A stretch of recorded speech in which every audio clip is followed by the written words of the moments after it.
Welcome to Faith Over Breakfast. You are listening to a podcast by Pastor Eric Deepen and Pastor Andy Littleton. If you enjoy Faith Over Breakfast, we encourage you to rate it on the Apple Podcast app, on Spotify, or Google Play. Thank you and enjoy the podcast.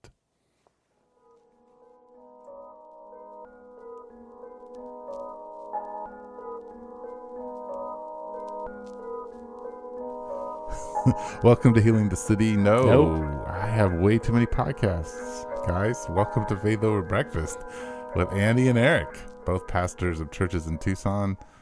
If you have been listening, you know all about us. Since you get to call out your other one, I'll say Odd Church Podcast. There you go. We've got Mission Odd Church. Yeah. You guys haven't done many podcasts of recent. No, you're far more prolific than Get me. on that. I like those Odd Church podcasts. All right, so we have lots of podcasts, but today we talked about Andy's article. And what was the title?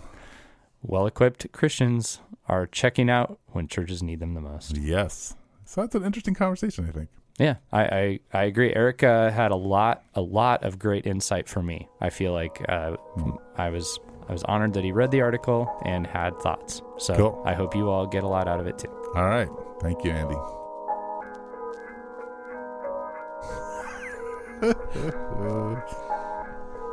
Hey. Hey.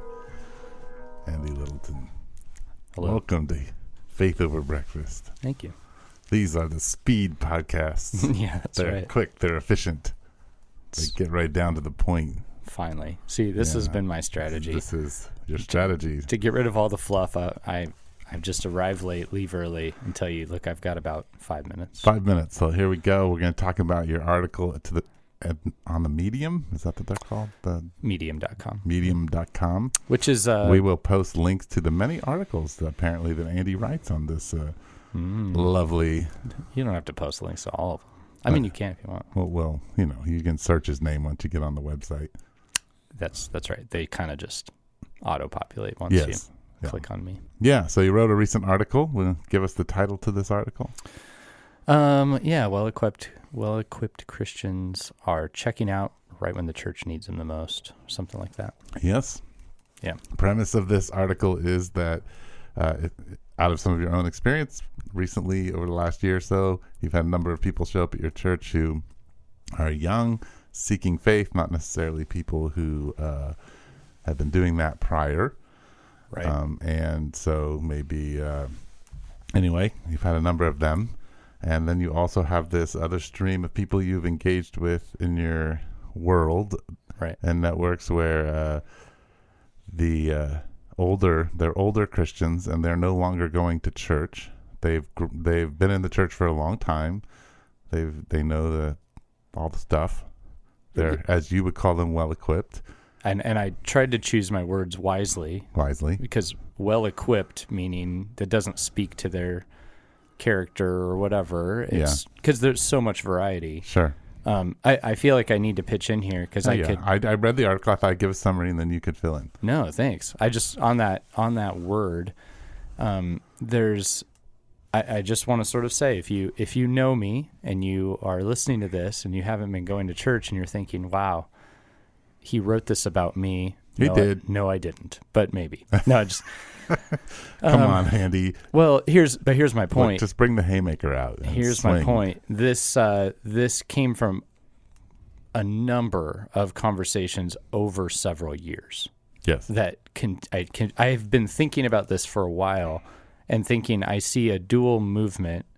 And of course, the end of the article, I kind of land on something that's slightly uncomfortable for me, as you probably know from talking before. And I kind of landed on saying, I think there's something in spiritual places causing this. This isn't just merely some people are interested and some people are checked out. And I wasn't just talking about our church. When I'm talking about these people giving up on church, it's not just ours. They're just kind of going, I can't do any of it, or I don't feel like doing any of it. Or something of that nature. So I was not just talking about our church, wasn't just picking on a couple people I know. This is a long list of people that I've engage with over several years. Right. And so you're saying there are this group of older people, which I would probably venture to say are Gen Xers. There's a lot of Gen Xers. This is why I need to talk to you about this, Eric. These are your people. They're my people. Actually, yeah. Yeah. I mean, some maybe a little older, and I'm a cuspy somewhere between Gen X and millennial. But there's people my age, and up, and in our context, in our church, I don't see this so much with kind of our parents' generation, except my mom kind of might fit the category, but for her, it's that she's doing church online on TV now. Yeah. So she still feels committed, but she's not in relationships outside of our family at the house. Yeah. So I wasn't writing it about her or her generation per se, but I suppose it could be applied. That's what I'm trying to say. Yeah. But more, Gen X. Yeah. Especially. So, okay, thanks for reading it. I read that and the article about bad religion. Interesting. I like that article too. Yeah, thanks. Yeah, we could bring that one up from the dead sometime if you want. Yeah. Okay, you read it. What do you think of that? So or do you have questions or I don't think that there are a lot of Gen Xers who are well equipped, even the ones that grew up in church, because there's two streams. One stream is you grew up in the seeker-sensitive church, which was absent of discipleship. Yeah. Or you grew up in this pattern of you were saved, and then your church taught law, not grace. I see. And so you're burned out because it wasn't intimacy. It was a law that you had to live under. Eric, I think you're right. I think that the people I'm talking about, when I say well-equipped, that was a hard term to come up with. To pick one that said somehow they, in theory, should have the internal motivation to stay committed through hard things and offer discipleship to others. But in truth, that may not be the case. Yeah. Right. So the other thing, just if we're going to talk about Gen Xers, and I can speak as myself, there's a suspicion of the system. Like I mean, constant suspicion 100%. Of it, right? Because it failed us. And therefore, we're a smaller group of people than everyone else. So, we didn't do a great job of parenting. If you look at the data, we're not the best. Gen Xers are not the best parents. And we're talking about people. If your parents are, in their 50s to mid 60s, then that they're Gen Xers. Right? Yeah. I mean, that's where they're at. They're either coming in onto retirement and they're thinking about retirement, or they're just sort of leaving their 40s and moving into their 50s. Yeah. So, but we haven't been great parents. I think we wanted to be friends with our kids. Yeah. Because our parents were very separate from us or divorced, or, we were the ones that originated the latchkey kid. So all that to say is I can see why even Christian Gen Xers, are like, I'm kind of done with this. It's, do you think some of that same stuff carries over? They want to be friends with the church. Do you see any parallels? I'll tell you what. I think the problem is if you're going to be a church that's going to attract people like you're talking about, younger people and people in my age group, you better be something completely different. Because honestly, there's a line. I love fast food analogies when it comes to church. There's a line at In-N-Out. Right. There are cars. There's not a line at Jack in the Box. There's not really even a line at McDonald's. There's not a line at Burger King. But Jack in the Box was different with the tacos. Yeah, it's got the tacos, right? But there's just something that's different, right? Yeah. And consistent. And I think that's part of the problem is we have a lot of churches that don't really. They don't teach grace. I don't think. I think grace is actually missing. I fully agree. Yeah. Because I think there's been a strong movement against what we would call cheap grace. Sure. Or you became a Christian and there was no discipleship, and you don't know how to stand up to temptation. You don't know how to deal with hardship. You don't have an intimate relationship with God. You have a knowledge-based relationship with God. And knowledge is good because that helps, but there's not an intimacy a lot of times. There's a duty-oriented kind of Christianity I find in my generation for those who were stuck around. Absolutely. And you can get burned out on that. I get it. And Yeah. if you were to say to one of them, hey, like, here's this 25-year-old, why don't you minister and care for them? They would look at you with a blank stare. Nobody did that for them. Oh, interesting. So here is another observation that I had in these conversations. It was actually that every single one was different. Like I said, this is a wide variety of folks. But I tended to hear from them, what you were saying about the establishment and the system made total sense. I tended to hear from them, they gave up on it, they tried it, not working. Churches don't work. Right. Boards of elders don't work. Right. Just a number of them said things like, I've done that, been there, done that. I'm just done. Right. But a theme the ones that I cared in which I cared about the conversation the most, and were ones where it felt like though they saw the younger generation and wanted them to know Christ deeply. It sounded like, but wanted that to happen outside of what I would define as churches. And I've seen That's this. Interesting. I've seen this movement. Now, some of them would define what they are doing as churches. So what I mean by that would be like, well, I'm getting together with some people for coffee. Mm-hmm. And so we're doing our church there. And to me that I see elements of the church in that, but I think there's a lot missing. So there's one.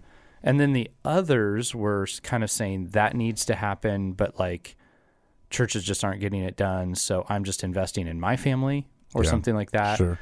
But usually it sounded more like traveling. Like I'm just trying to spend more time with my family. Right. We're super busy, so we're traveling. That one came up a number of times from a number of different angles. Sure. And so there seemed to be this stated desire that the people I was sharing about would be cared for, but kind of like, well, I'm doing a small version of that. Yeah.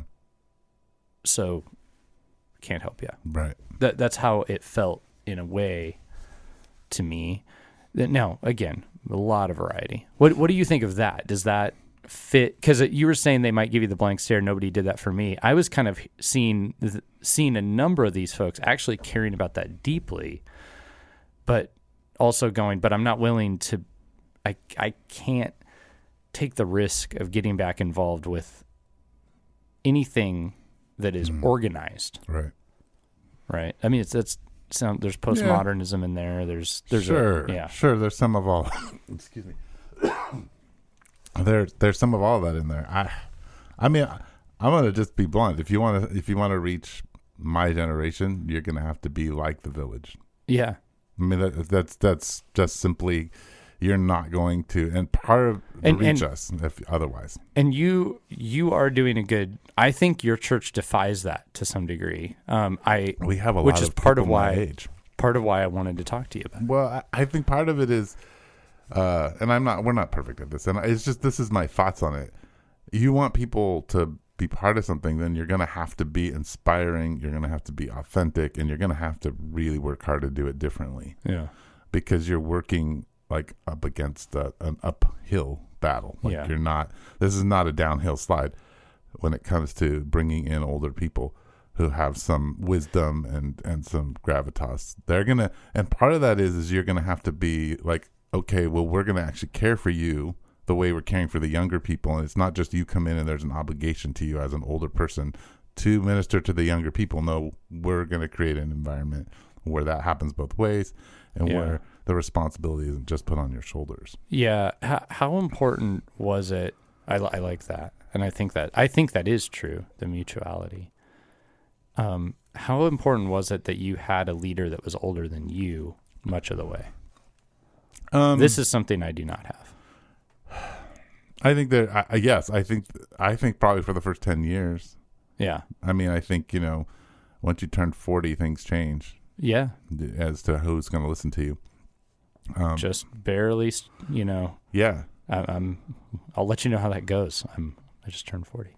Yeah. I mean, I guarantee, just from my own perspective, if a 25-year-old gets up and he speaks like the best sermon ever, and you go, but do you really? You're right. Yeah. But then the 35 or 40-year-old or 50-year-old preaches a sermon and it's just mediocre. I'm gonna learn more there and be more engaged just because of what the gravitas of age brings and wisdom. Drove me crazy when I was younger, but I know. Yeah, it's part of me too. It's part of the deal. You have to work twice as hard.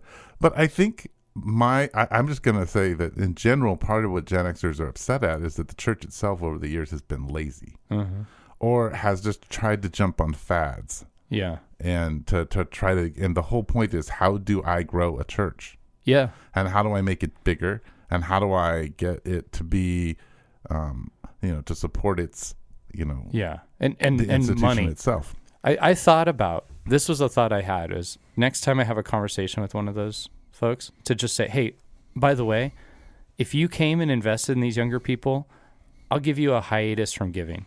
You don't even have to. That's not what I'm asking for. Well, I'll tell you. But then again, we are broke. But still, but you don't have to. And I mean, at the Village, like the Gen Xers they're the people who make this happen. Oh, yeah. And they care about it. Yeah. But if you care about something, you put your money into it. And more what I would say is I would want some folks to come, begin discipling, begin to care, and then make that decision out of that, right? Right. Yeah. Well, and I think you got to see you have to see your children being changed. That's key. When your children are changing in a space, then you want to be in that space with them. I think that's a big deal. I think my generation is now at the spot where we're like, oh, okay, well, my kids are, they're in their late teens or early 20s or mid 20s. Yeah. What am I supposed to do with my life? I barely made it through to here. The world's going to hell in a handbasket. Like what? Like a lot of kind of what should I do? Yeah. And if the church isn't going to inspire me, and honestly, this is, and you may think that this is, if your church, and I don't mean just your church in general, but if your church is not attracting Gen Xers, there's a problem with your church. No, it's not the problem with the Gen Xers. Okay. Tell me about this. Teach me. Well, I mean, it's the same thing. Early in our church, we used to get people who would come who are Christians, and they would say to me, I love the teaching at your church. I love the community. I love all these things. And I can't find it at this other church I'm going to, but the worship music is amazing at this church. Yes. And I would say, this is a typical answer I would give them back. Well, that's not true. If there's not good community and there's not good preaching and all these things, or you don't like those things, then maybe the worship music actually isn't that good. Sure. Right? Because part of this is like, if it's each thing is not individual. And so as the community church offers something, it's discipleship, it's worship, it's speaking, it's community engagement. All of that has to be in a place where when I step into it, I'm like, oh, God is here and I'm being called. Yeah. Right. And when those people go out from there, they're saying this space of gathering inspires this scattering. And I want you to be here, Mom. I want you to be here, Dad. I want you, uncle, aunt, grandma. Like there's this, like, I want you to see this and how it's changed me. And what God has done here. And I think that it's hard for grandparents and parents to say no to their children when their children have been changed by Jesus. It's just hard. Here's an interesting little, as you were saying that, I just thought there's a number of the folks that the younger ones now, that I'm thinking of, that there's one of two things are true. Either their parents are not excited because they're not Christians. Right. Actually kind of nervous. Right. Like we had a dad come for his son's baptism. And I think it was just a confusing, like he wasn't like, I think he was there because he wanted to be there for his son, but was also going, what's happening here? I don't know. I think he was uncomfortable with it all. And then another thing would be, so I've gotten emails, letters from parents asking me to like help with their children in Tucson. We used to get those a lot. But interestingly, those parents aren't here. So They aren't in Tucson? not in Tucson. Right. So there's a lot less of the families being in the same space. And so that's a lot of younger people that find their way to us, I've noticed, are not living where their family lives. They're in a way looking for some community or something outside of where their family is. And so their family following them. Yep. I'm trying to think if there's any. That's part of it. I don't know. So we will have parents visit with their kid and be like thankful. Sure. But they aren't here. They aren't sticking because they don't live here. Right. And I think I would say maybe when I talk about parents, I'm talking about it sort of as a metaphor, not as a direct thing. Or people in that, like, who would go, these are people like my kids. Yeah. Yeah. Yeah. But also I think there are a lot of us Gen Xers who don't believe in Jesus. Yeah. I mean, most of us are pagan, so this is maybe what I'm saying. So part of it is how do you reach my generation? I mean, that's been the question since the early '80s. Yeah, we've been trying to figure out how to get Gen Xers to be part. And you've already been talking about how you've done that. Sure, but and you've been working on this for a long time. So just restate that though. I think I want to hear it again. Well, I think Gen Xers have decided that everything is bad. For good or bad or ill, it's just been bad and they're suspicious of it. So they insist. You see it in all of our entrepreneurs who are in that age group of them reinventing the wheel. Yeah. Everything has to be reinvented. And so, we're the forces behind all the things like YouTube and all these things. Like we started all of this. And so some of it is, I mean, we're not in control of it anymore, but we were the influences behind it. So I feel like I think churches, have to reinvent everything. And what I see when I look at churches who plant is they're not really reinventing. They're just changing the dressing on the outside of the church. Now, here's an interesting thing is a lot of, I think, Gen Z, now there's again, a lot of variety, but one of the movements I've noticed in some of these folks has been a seeking after what used to be. You see this in like design trends, like the grand millennial aesthetic. I've probably talked about that here before, where you've got like the millennials are buying like things their grandparents owned. Yes, yeah. And stuff like that. Did I tell the coffee story on here? Yeah, I don't remember. About Folgers. Oh, yeah, I've heard that. That ad process and how they reinvigorated their business. Yeah, yes, exactly. It's the same stuff. There's this my generation and younger are looking back at grandparents who seemed like they had stability, and they're cherry picking things off the very tip of the iceberg that were the stabilizing factors, such as their rocking chair or their coffee. And they're trying to like connect with that because they want that experience of stability. But that's happening with church too. Yeah, I would agree. And so I think a lot of the like high church, like some of it is not necessarily for the deeper reasons. Sure. So so younger folks aren't necessarily looking for the reinvention. So somehow you've got to create something that works for people who want it reinvented and people who... Well, but I think this is something that we were talking about. Yeah.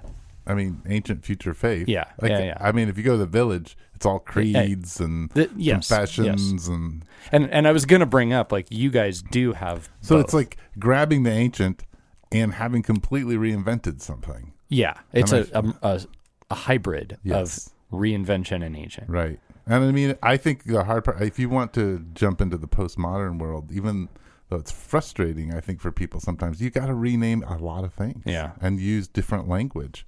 Yeah. Because that creates community. Yeah. It does. And in some ways, you're buying a little bit into the tribalism of things. And this is my tribe. As Christians, we have to learn for how our tribes engage one another and not isolate. But still, we have to have a tribal identity. And I think, I can go to most churches in Tucson, and they fit in one or two categories, maybe three. Yeah. And they are exactly the same.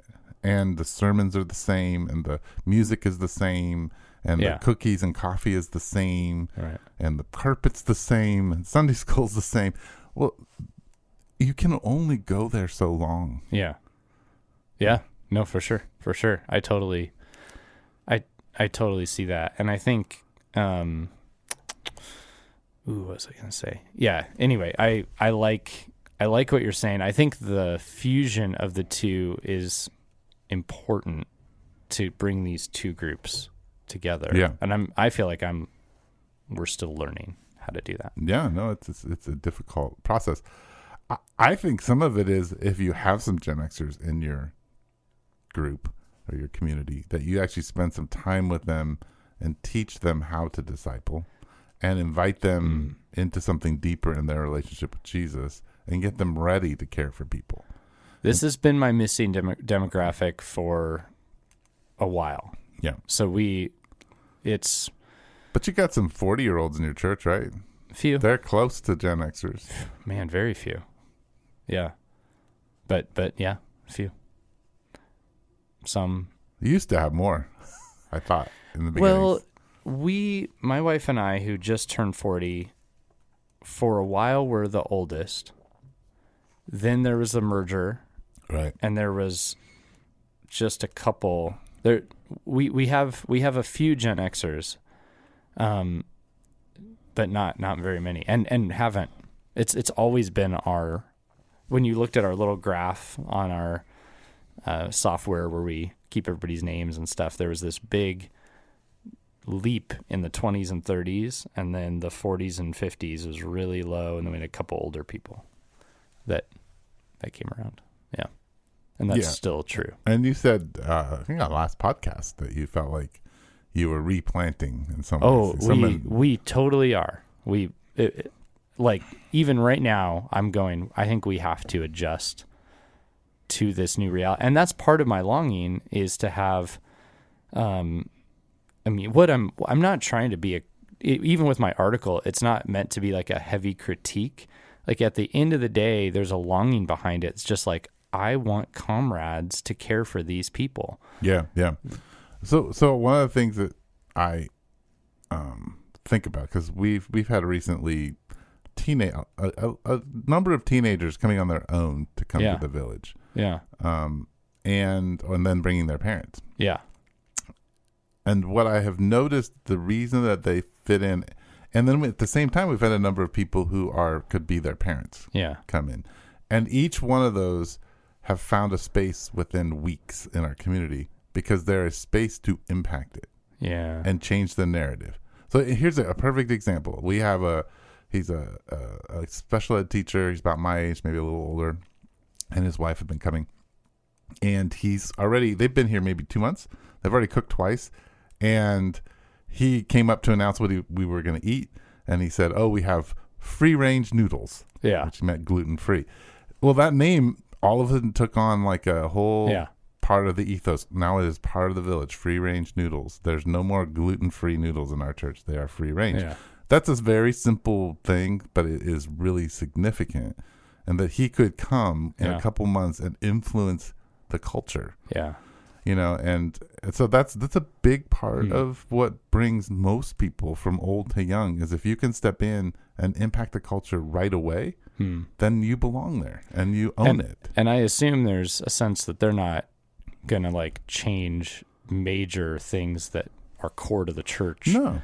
But they can make tweaks just by who they are that are actually felt and seen in. And if they make little ones, that tells them that maybe they could make bigger ones. They'd be heard. Yeah. On the bigger ones. And I think that's a big deal. Okay. For people. I got to wrap it up right here, man. Yeah, man, this is just lightning. Boom. We're done. It was good though. Thanks. We got to the point. Look at that. It's kind of what. Yeah. So I will put a link to this article and appreciate it. Cool. Hey, thanks for joining us, everybody. You can always email us topics or your responses, angry comments. Eric's better at handling those if you want to just put his name in there. Yeah, that's true. At faithoverbreakfast@gmail.com. Yeah. Thanks for joining us. Andy's sensitive. You've been listening to Faith Over Breakfast with Pastor Eric Siepen and Pastor Andy Littleton. Please share us on Instagram, Twitter, and Facebook. Thank you.